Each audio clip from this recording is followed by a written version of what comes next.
حضرات، آج سے مدتوں پہلے کا واقعہ ہے کہ شہر مدینہ میں روضہ رسول صلی اللہ علیہ وآلہ وسلم سے تھوڑا ہٹ کر قدمین شریفین کی طرف ایک سفید ریش اور ضعیف العمر بزرگ بیٹھے، دامن کو پھیلائے اور نگاہوں کو جھکائے رحمت دو جہاں صلی اللہ علیہ وسلم کی بارگاہ میں درود و سلام عرض کر رہے تھے۔ لوگ زائرین وہاں آتے رہے اور پاس سے گزر کے رسول اللہ صلی اللہ علیہ وسلم کی بارگاہ میں حاضری دیتے رہے۔ علماء ہند میں سے کچھ لوگوں کی نظریں جب اس چہرے پہ پڑی تو انہوں نے پہچان لیا کہ یہ سفید ریش بزرگ جو دور ہٹ کے قدموں میں بیٹھا ہوا ہے، یہ کوئی معمولی پائے کا زاہد و عابد نہیں، بلکہ یہ وہی شخص ہے جو جواہر البحار شریف کا مصنف ہے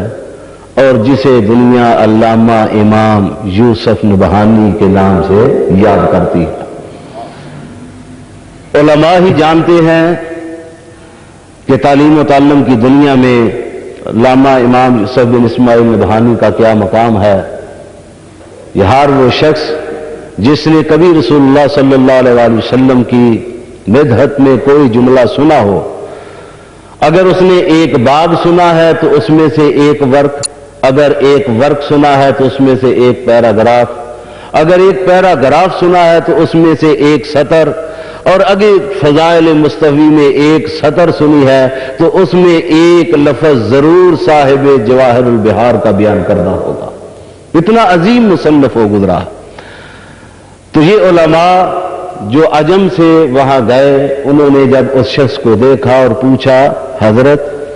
آپ اتنی دور ہٹ کر کیوں بیٹھے ہوئے ہیں؟ تو صاحب جواہر البحار نے کہا کہ میں خود کو اس قابل نہیں سمجھتا کہ میرا وجود گنبد خضرا کو مس کر سکے، اس لیے میں پاس ادب کی خاطر دور ہٹ کے بیٹھا ہوا۔ انہوں نے جب ان ملنے والوں کی طرف نگاہ اٹھائی تو ایک چہرہ ان کی نظروں میں جم گیا۔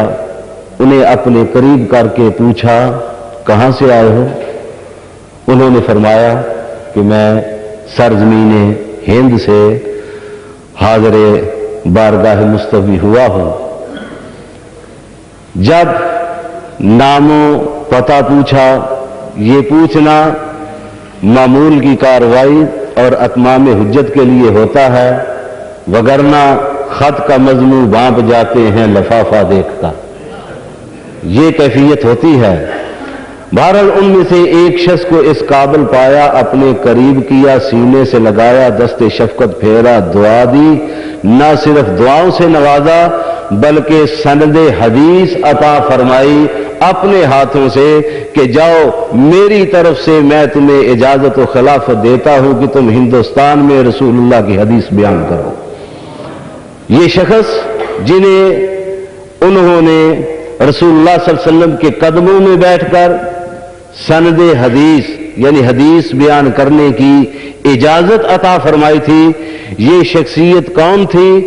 یہ امام اہل سنت مولانا احمد رضا خان فاضل بریلوی رحمت اللہ علیہ کے خلفاء میں سے ایک نام ہمیں ملتا ہے، محدث اعظم علامہ محمد شریف کوٹلوی رحمت اللہ تعالی علیہ کا۔ وہ محدث اعظم کوٹلوی جو اعلی حضرت امام اہل سنت مولانا احمد رضا خان فاضل بریلوی رحمت اللہ تعالی علیہ کے خلیفہ ہیں، اور صاحب جواہر البحار امام یوسف بن اسماعیل نبہانی سے روضہ رسول صلی اللہ علیہ وآلہ وسلم پر حضور کے قدموں میں بیٹھے ہوئے جنہوں نے سند حدیث حاصل کی، وہ علامہ محمد شریف کوٹلوی رحمت اللہ علیہ والد گرامی ہیں سلطان الواعظین حضرت مولانا محمد بشیر صاحب کوٹلی لوہارا مدد ذلہ العالی کے، جن کے لخت جگر اور صاحبزادے حضرت علامہ محمد عطا المصطفیٰ جمیل صاحب MA گولڈ میڈلسٹ اس وقت ہمارے درمیان تشریف فرما ہیں، جو ہماری آج کی بزم کے مہمان خصوصی ہیں۔ میرے خیال میں اس سے بڑھ کر حضرت کے علمی اور ادبی خاندانی ہونے کا میرے پاس اور کوئی ثبوت نہیں جو آپ حضرات کی خدمت میں عرض کر سکوں۔ تو نعرہ ہائے تکبیر و رسالت کی گونج میں آپ میلاد النبی صلی اللہ علیہ وسلم کی سے روزہ کانفرنس کی اس آخری نشست میں خطاب کے لیے تشریف لاتے ہیں۔ جتنی بےتابی سے آپ کو ان کے خطاب کا انتظار ہے، اتنے ہی جذباتی انداز میں نعرہ ہائے تکبیر و رسالت بلند فرمائیں۔